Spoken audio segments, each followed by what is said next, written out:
dándoles la bienvenida a los hermanos que se han agregado poco a poco al servicio de esta mañana y a aquellos que nos van a seguir a través de las redes sociales.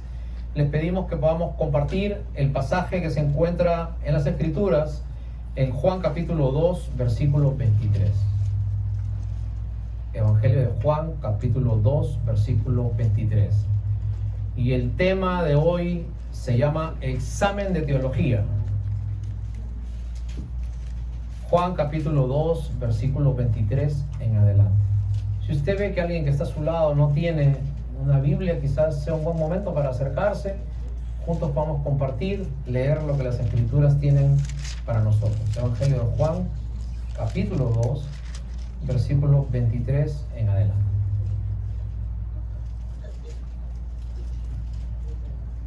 Muy bien, veo que casi todos estamos listos. La palabra del Señor dice así: estando en Jerusalén en la fiesta de la Pascua, muchos creyeron en su nombre, viendo las señales que hacía.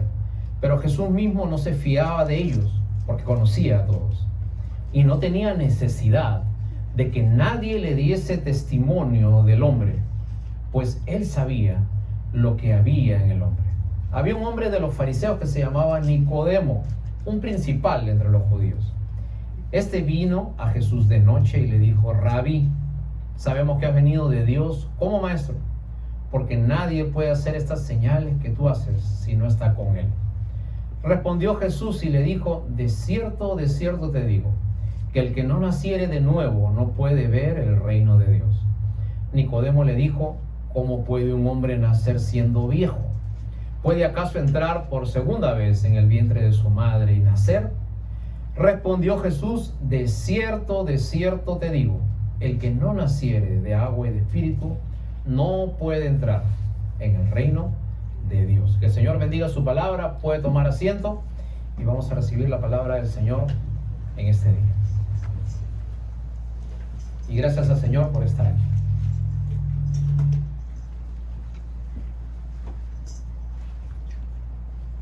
Una de las novelas universales más famosas se llama El Principito. El Principito fue escrita en el año 1943 y fue escrito en Francia. El Principito trata acerca de un piloto de avión que está yendo de sitio en sitio y en esa travesía cae en el desierto de Sahara por un desperfecto que tiene la nave. Este avión, caído en el desierto, estaba sin ningún destino. Se le aparece una persona extraña, mágicamente, dice la novela, que se llamaba el Principito. Y este avión que había caído en el desierto es el inicio para que este hombre pueda encontrarse con el Principito y el Principito le pueda enseñar algunas verdades de la vida. El Principito, mientras está en el desierto, se encuentra con un zorro. Y el zorro, como todo animal de su raza, era pícaro, era ladrón, era sumamente astuto, pero el zorro también tenía algo que el zorro sabía escuchar.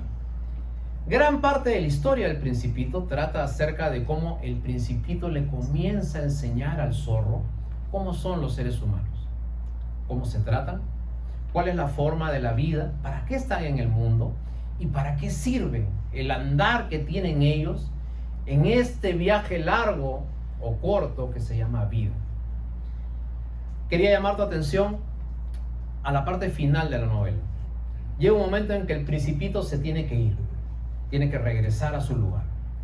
Entonces el Principito se despide del zorro y el zorro comienza a llorar. El Principito también llora.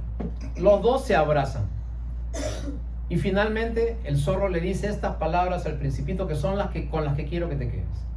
El zorro le dice al Principito: amigo, no llores, porque si bien es cierto, me duele separarme de ti, tú has logrado hacer algo que nadie había hecho en mí. Tú me has domesticado. Y la palabra domesticar significa hacer que una persona salvaje pueda seguir a otra en contra de su naturaleza. Así que finalmente, después de andar y de seguir juntos, un zorro pudo ser domesticado por el Principito. Un zorro comenzó a ir en contra de su naturaleza, en contra de su tendencia natural, y ahora comenzó a seguir la voz de esta nueva persona que le cambió su forma de ver la vida. Aunque imperfecto, este ejemplo es algo así de lo que quiere hacer el Señor con este hombre con el que vamos a tratar en esta mañana, llamado Nicodemo. Nosotros podemos ver que hemos estado siguiendo una hilación de temas y hemos dicho que en la vida cristiana hay que pasar 4 exámenes. Dijimos que el primer examen era el examen de psicología en la vida. Dijimos que el siguiente examen era el examen de las matemáticas de la vida, que lo vimos la semana pasada. Hoy día vamos a ver cómo pasar el examen de teología. Si usted no pasa esas 4 materias, usted está reprobado y no se puede graduar en su vida cristiana. Hoy día vamos a ver cómo pasar el examen de teología. Entonces, teología significa una cosa bien simple, ¿no? Teología es una palabra compuesta, teo, Dios, logos, ciencia. Es la ciencia de entender a Dios, de comprender qué es Dios, qué quiere y cuál es el propósito por el cual quiere trabajar en los seres humanos.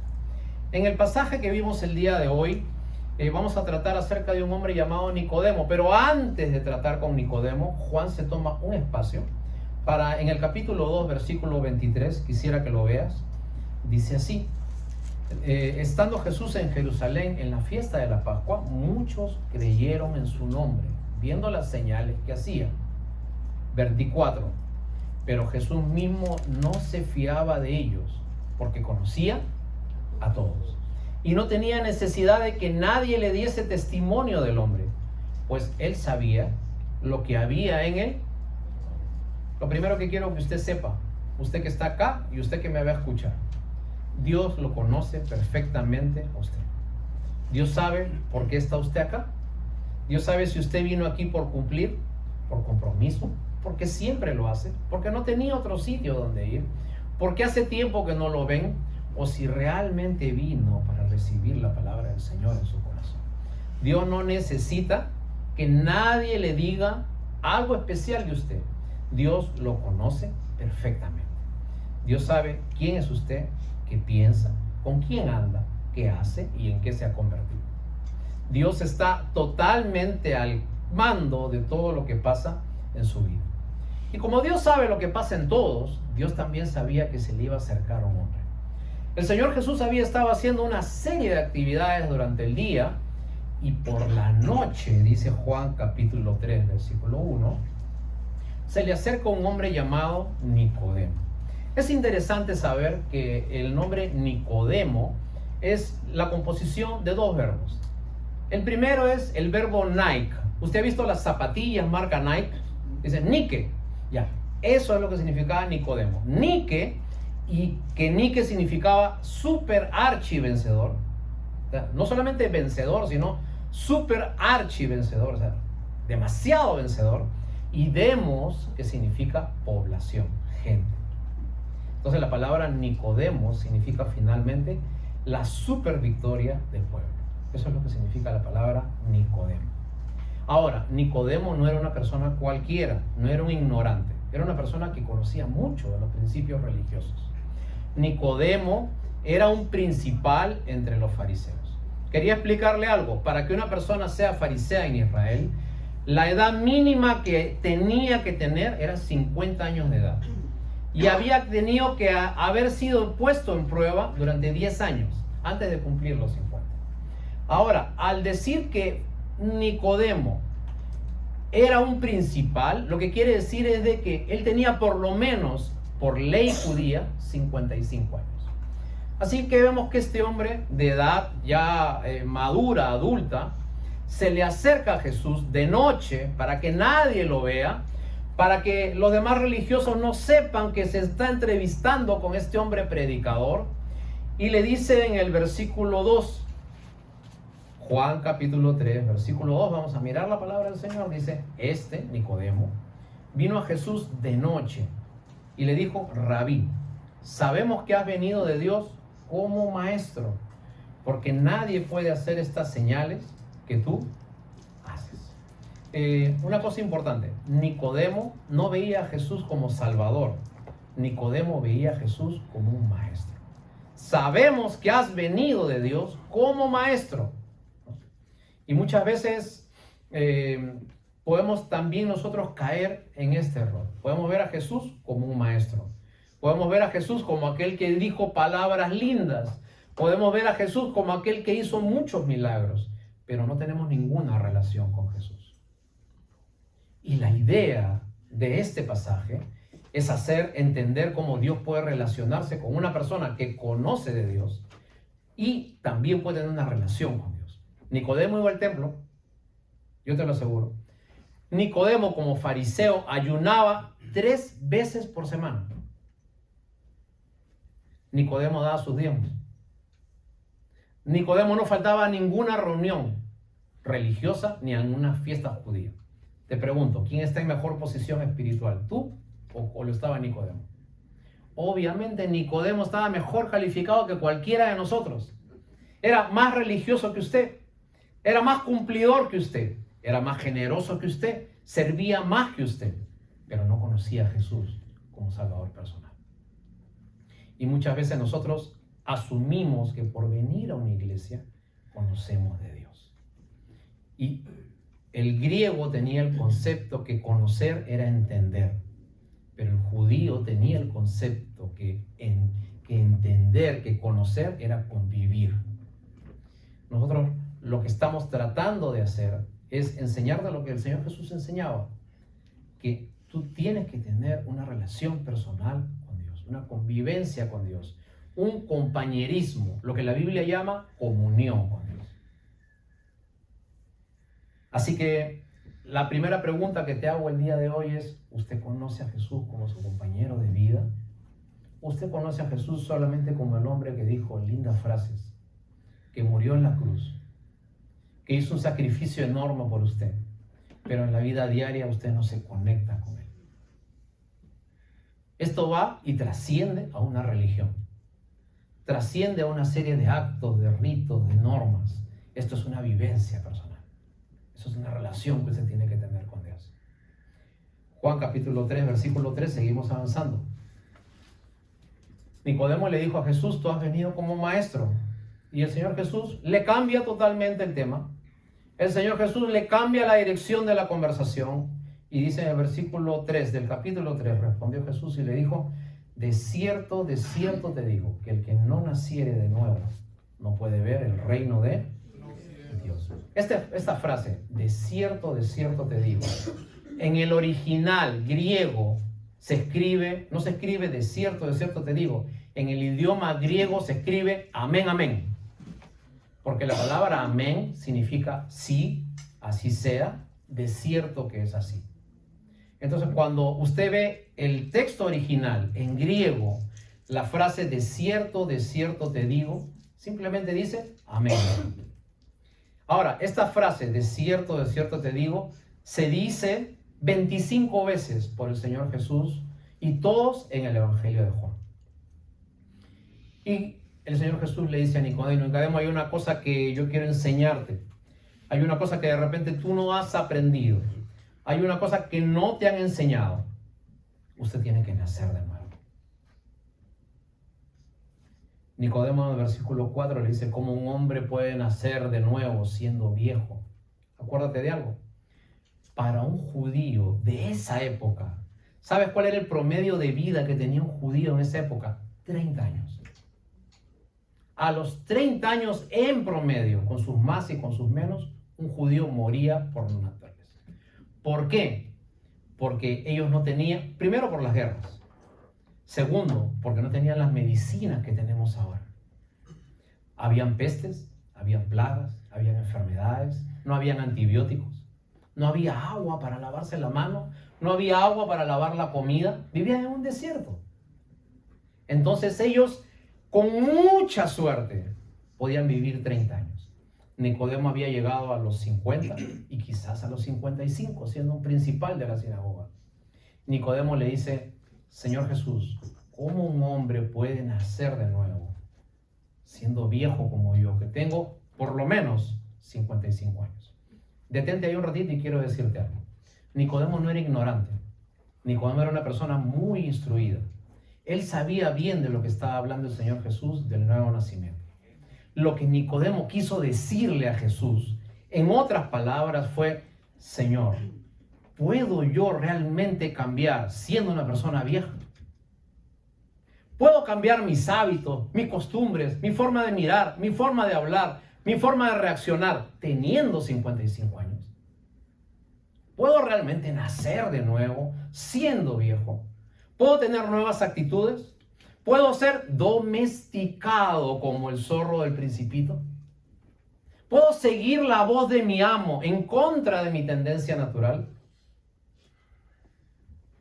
Y en el versículo 5 Jesús le responde: de cierto te digo, que el que no naciere de agua y de espíritu no puede ver el reino de Dios. Dos condiciones para que una persona pueda realmente conocer a Dios. Primero, haber nacido del vientre de su madre, nacer de agua. Los judíos tenían perfectamente entendido este concepto. Cuando usted está en el vientre de su madre, usted está realmente nadando en el líquido que hay dentro de la placenta, donde todos nosotros estuvimos durante 9 meses, con sus más y con sus menos. Allí estuvo realmente flotando increíblemente. Nosotros no podemos estar en el agua ahora un par de minutos porque nos ahogamos, pero usted estuvo 9 meses, ¿cierto?, en medio de ese líquido. Y en el milagro del nacimiento, ¿no?, de la creación, de la concepción, Dios permitió que usted estuviese en ese líquido, en el vientre de su madre, muchos meses, y después usted pueda nacer. ¿Qué hizo usted para nacer? Nada. ¿Cuándo pidió usted nacer? Nunca. ¿Qué supo usted de su nuevo nacimiento? Nada. Usted cuando nació no sabía quién era el doctor, no sabía cuánto iba a costar el parto, no sabía qué hospital era donde usted estaba naciendo. Usted simplemente nació.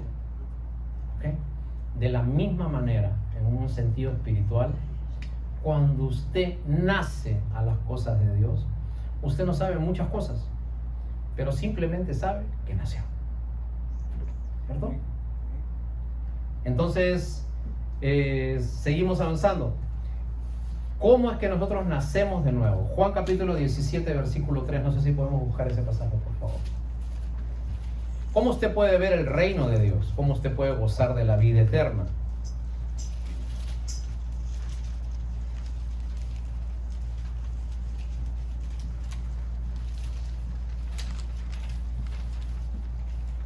Vamos a ver Juan capítulo 17, versículo 3. ¿Qué es la vida eterna? ¿Lo tenemos? La palabra del Señor dice así. No mueve el pasaje de Mateo, por favor. Ponga ahí algo, porque vamos a volver. No, el pasaje de Juan, perdón. Y vamos a buscar un poquito más adelante. Juan capítulo 17, versículo 3 dice: y esta es la vida eterna, que te conozcan a ti, el único Dios verdadero, y a Jesucristo, a quien tú has. La vida eterna no es una iglesia. La vida eterna no es una denominación. La vida iglesia, la nueva vida no es que usted se convierta y se cambie de religión. La vida eterna es una relación personal, que te conozcan a ti, el único Dios verdadero, y a Jesucristo, a quien tú has enviado. Ese suceso se llama vida eterna. Muchas veces nosotros vemos a Dios como el admirable, el todopoderoso, pero no entendemos quién es Dios. No entendemos los conceptos de Dios para tener una relación personal con Él. Y a veces, como dice alguien, ¿no?, desde el cerebro hasta el corazón hay 25 centímetros de distancia. Pero lo que hay en nuestro cerebro muchas veces no baja al corazón, porque no lo entendemos, no lo comprendemos. Me hace acordar esto una historia. Dice que una vez se encontraron dos genios del siglo XX. ¿Okay? Se encontró Charles Chaplin, ese hombre que hacía cine mudo y hacía reír a la gente, y se encuentra con Charles Darwin, que era el científico que habló acerca de la teoría de la evolución, ¿no? Entonces dice que coincidentemente y sin saber, ellos se encuentran en una ceremonia donde había mucha gente. Entonces la gente hace que se puedan reunir entre estos dos genios. un genio de la comicidad, no hablaba, pero hacía reír. Y el otro era un genio de la ciencia, que estaba explicando su teoría acerca de la evolución. Entonces dice que Darwin se le acerca a Chaplin y le dice, señor Chaplin, lo felicito. Usted no habla, pero todos lo entienden perfectamente. Y Chaplin le dice a Darwin, oh, no, más valioso es lo que hace usted. A usted nadie lo entiende, pero todos lo admiran por lo que usted hace. Entonces, una cosa es entender y otra cosa es vivir. Pregunta, ¿usted entiende los principios de Dios? Espero que le ponga un check. Ahora la pregunta siguiente es, ¿usted vive los conceptos de Dios? Antes de hacer algo día a día, se pregunta si Dios se agrada de eso. ¿Tiene la necesidad de buscar a Dios en las mañanas cuando se levanta para tener fuerzas en el día, para seguir adelante? ¿Recibe instrucción de este libro bendito para que usted pueda seguir adelante en su vida o no? Entonces, Juan capítulo 3, versículo 5 nos dice que usted tiene que nacer de nuevo. Y la Biblia dice, el que no naciere de nuevo no puede entrar en el reino de Dios. Y es importante que el Señor Jesús no dice los que no nacen de nuevo, porque la salvación es un acto singular. El que no nace de nuevo, la salvación es personal. Todos nos salvamos personalmente. Que usted sea salvo no significa que su esposo es salvo. Que usted sea salvo no significa que su esposa es salva. Que usted sea salvo no significa que sus hijos son salvos o que sus nietos lo van a hacer. La salvación es un hecho y una relación personal, individual. Nadie puede salvarlo, solamente el Señor Jesucristo. Ahora, importante, la Biblia dice que hay que nacer de nuevo. Ahora, ¿sabes qué se necesita para nacer de nuevo? A ver, alguien no sé si me puede decir. ¿Qué necesitas para nacer de nuevo? A ver. Reconocer a Cristo. Reconocer a Cristo. ¿Qué más? ¿Perdón? Arrepentirse. ¿Qué más? Tener comunión personal. Tener comunión con Dios. ¿Qué necesitas para nacer de nuevo? ¿Alguien más? A ver, esos teólogos que hay por acá. A ver. Muy bien. ¿Qué necesitas para nacer de nuevo? Dios nomás lo sabe. Dios nomás lo sabe. Mira, yo te voy a decir qué necesitas para nacer de nuevo. Esta palabra nacer de nuevo, en el idioma original, ¿sabes cómo aparece? Resucitar. ¿Y sabes qué es resucitar? Morir para después volver a vivir. Para conocer a Dios realmente, usted tiene que morir a su forma de pensar, a su forma de ver y a su forma de asumir la vida. Todos los conceptos que usted los tenía, usted tiene que dejarlos a un lado y morir a eso. Y el Señor Jesús pone un ejemplo de qué cosa es morir.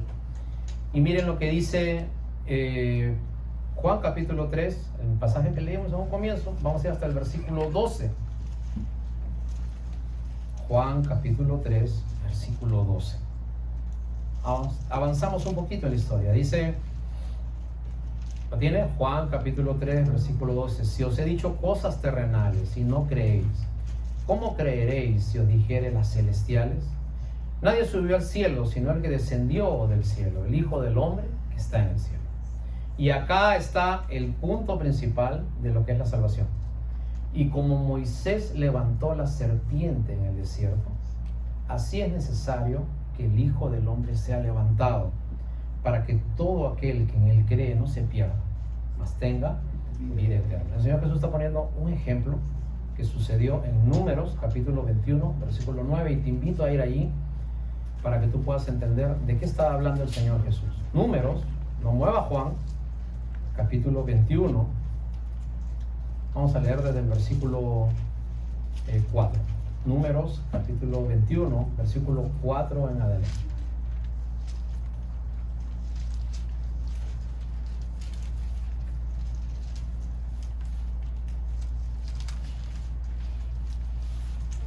Números, capítulo 21, versículos del 4 en adelante. Cuarto libro de la Biblia, ¿no? Comienzas, abres tu Biblia, está Génesis, Éxodo, Levítico, y el que sigue es Números. Números capítulo 21, versículo 4. Y el Señor Jesús toma motivo de algo que sucedió en el Antiguo Testamento, para explicarnos con un ejemplo que es la salvación.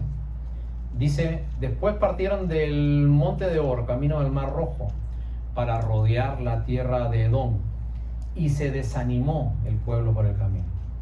Y habló el pueblo contra Dios y contra Moisés, diciendo, ¿por qué nos hiciste subir de Egipto para que muramos en este desierto?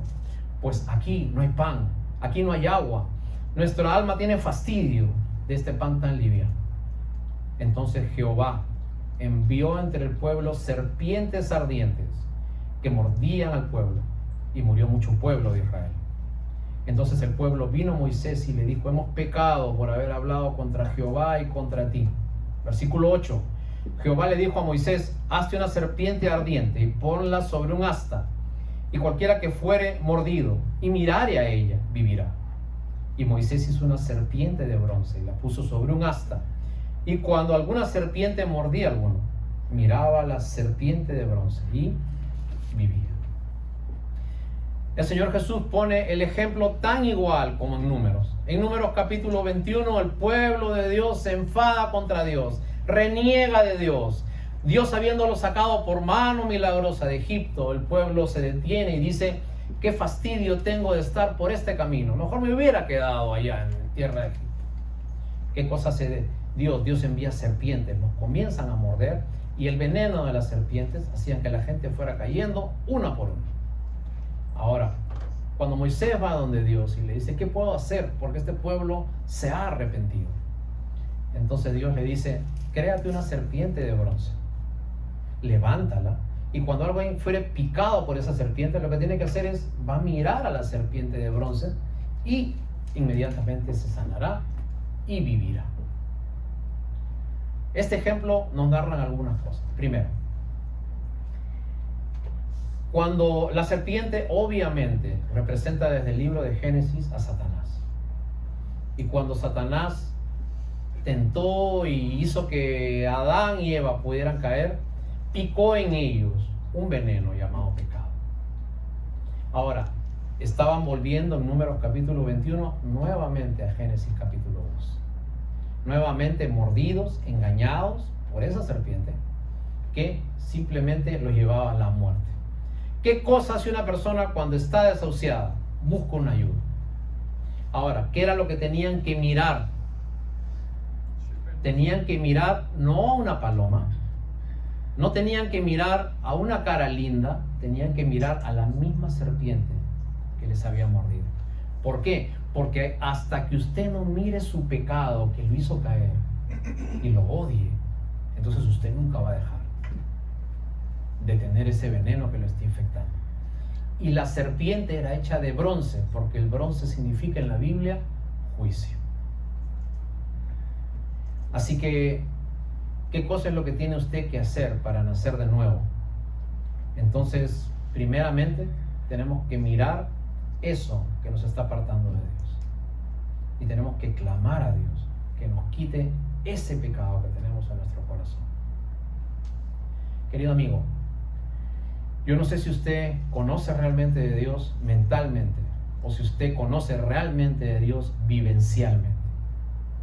Pero sí me gustaría decirle algo. Hay una invitación para usted para que siga la vida cristiana. Quizás usted ha vivido la vida a su forma, a su manera, con sus leyes, con sus ritos, con su forma, con su contexto. Y usted se ha dado cuenta que inevitablemente eso le lleva a un vacío en su corazón. Para usted que está cansado, para usted que ya está agotado de hacer 1001 cosas para ser feliz y no logra llenar ese hueco que hay en su corazón, hay una invitación para usted. Hay una invitación para que mire eso que se llama pecado y lo odie de tal manera que usted comience a ser una persona nueva en Cristo Jesús. Comience a ser domesticado.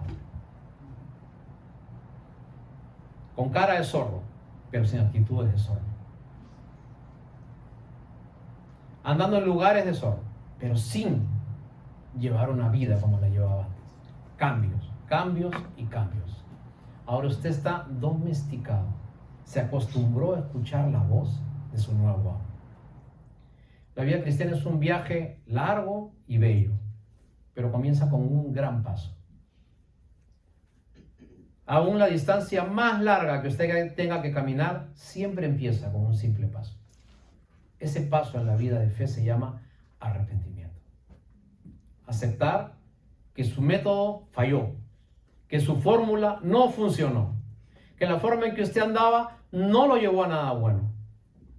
Y ahora usted tiene que meterse a ese gran sitio que se llama el reino de Dios. Usted sabe que el medio de transporte más seguro que hay en el mundo, que los medios de transporte son conocidos, el carro, el tren, el avión, etc., ¿no? El medio de transporte más seguro que hay en el mundo, por estadísticas, son los aviones. Andar en avión es 66 veces más seguro que andar en un carro, ¿no? Por estadísticas de accidentes. Ahora, andar en un avión tiene algunas características. Primero, el avión para despegar tiene que hacerlo en contra del viento. El avión tiene que ver cuál es la dirección del viento. Y el avión no puede despegar en la misma dirección del viento. Tiene que ir en contra del viento. Es una ley física. Segundo, característica de un avión. Usted no puede controlar nada en el avión. Usted no puede meterse a ver cómo está el timón, qué cosa, o cómo está de gasolina. Usted no tiene que hacer nada, ni puede hacer nada. No le está permitido. Y lo tercero, hay uno solo que pilotea toda esa gran nave. Mucha gente adentro, un solo piloto. En la vida espiritual también pasa de la misma manera. Cuando usted entra a ese gran avión, que es Cristo Jesús, usted despega inicialmente en contra de todo. En contra de su vida, en contra de su familia, en contra de las opiniones de sus amigos, en contra de la cultura que hay. Pero cuando usted agarra vuelo, usted va a ver que puede llegar a lugares que antes nunca pudo haber llegado. Segundo, en la vida cristiana y en el nacimiento espiritual, usted no puede hacer nada. Usted no puede controlar nada. Porque hay un piloto que es el que dirige todas las cosas. Y ese piloto se llama Dios.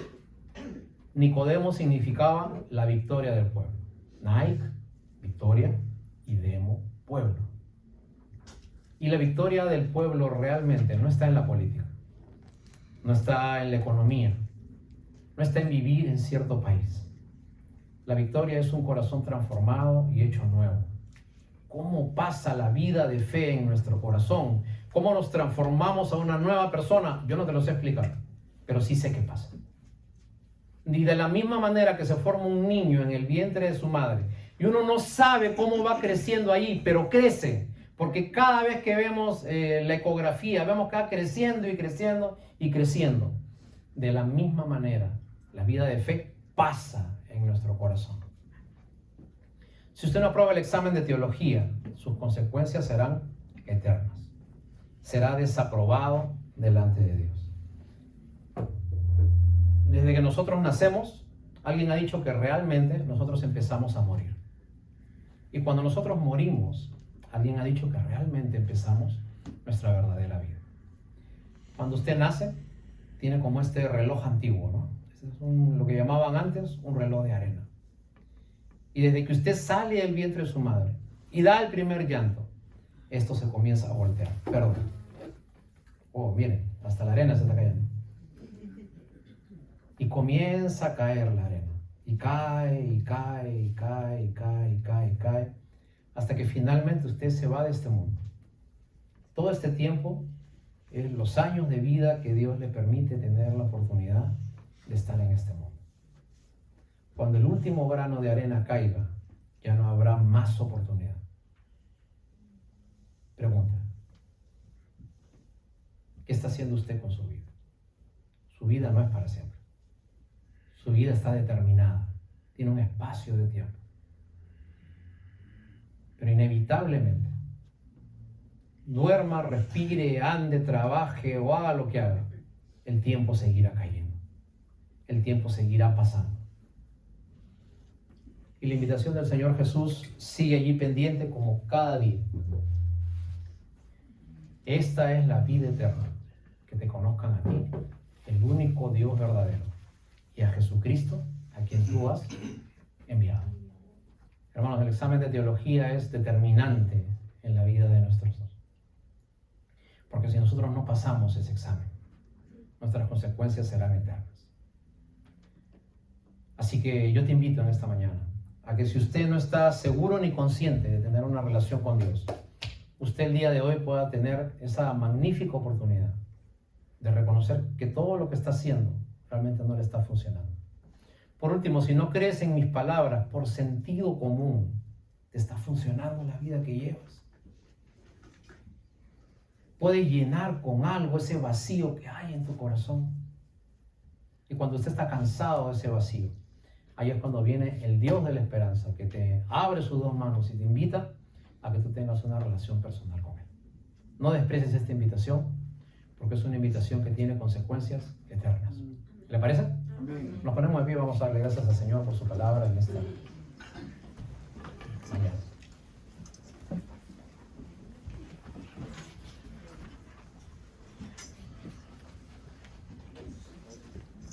Yo quiero invitarlo a usted que de repente ha entendido que muchas de las cosas de su vida de fe no funcionan. Es por una simple razón. Usted no ha nacido de nuevo. Usted, cual Nicodemo, conoce de Dios, pero no tiene una relación con Dios. Tiene los conceptos claros en su mente, pero esos conceptos no bajan a su corazón.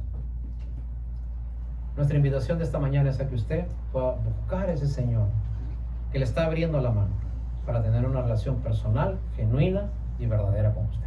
Oremos. Señor, te agradecemos en esta mañana. Muchas gracias por tu palabra.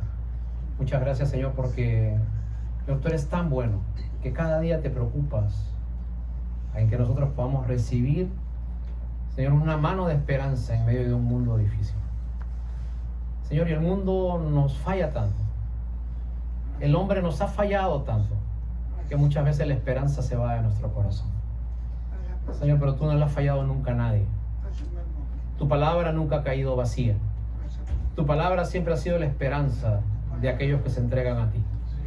Así que a ese hombre llamado Cristo Jesús es que venimos ahora y nos entregamos con fe y nos entregamos, Señor, de todo corazón, porque no hay ninguna otra respuesta para nuestras vidas. Y en Él queremos vivir, ser, movernos y perseverar hasta llegar a nuestro destino final que tú tienes para nosotros. Todo esto te lo pedimos en el nombre de Cristo Jesús. Amén. Hermanos, que el Señor les bendiga. Muchas gracias. Y nuestros hermanos de la alabanza, por favor, van a empezar.